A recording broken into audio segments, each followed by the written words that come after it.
Kind of a slew of things. I think first and foremost is the culture and the team.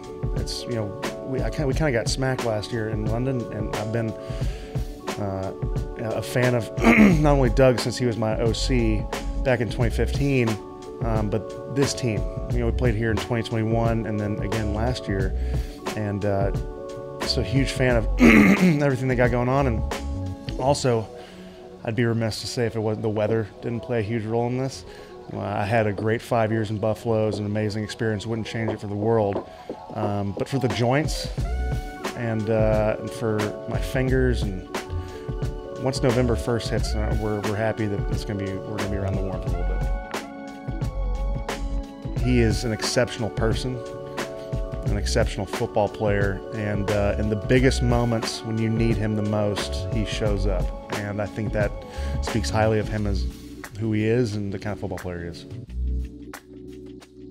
I think it depends on what the Holy Spirit tells us as a family. I think right now, when you get kids, Bluey is the biggest thing, because that's just, I think it's more for adults than anything.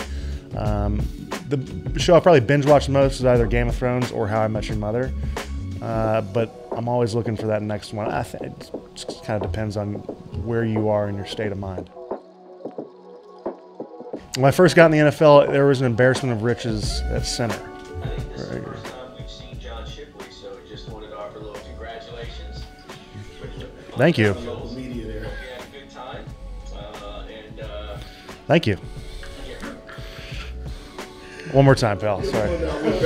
When I got in the NFL in 2015, there was an embarrassment of riches at center, right? So you had the Pouncey twins, you had Max Unger, you had Alex Mack, you had Ryan Khalil, you had Rodney Hudson, among many others. So Jason Kelsey, right? So for me, you try to emulate a little something from every one of those guys. There was no specific one dude. There's certain guys you can't emulate, like a Jason Kelsey or even the Pounceys. So for me, I always really enjoyed Max Unger's game. Just I loved the way he played freely. My favorite thing was he would always run. It's something I don't do because it's wild, but he would sprint to the line of scrimmage after getting the play call, and I thought that was a really cool tone-setting deal, and he was on some really good teams.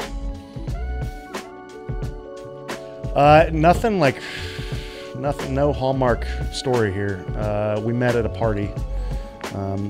Now, she was a cradle robber, so I was a freshman, she was a senior, which was way cooler for me and my friends than probably for her and her friends, dating a freshman. But no, she's a pretty tall gal, so we kind of just met eye level, and I just stared like an idiot, and then she got freaked out, and I was like, no, it's cool.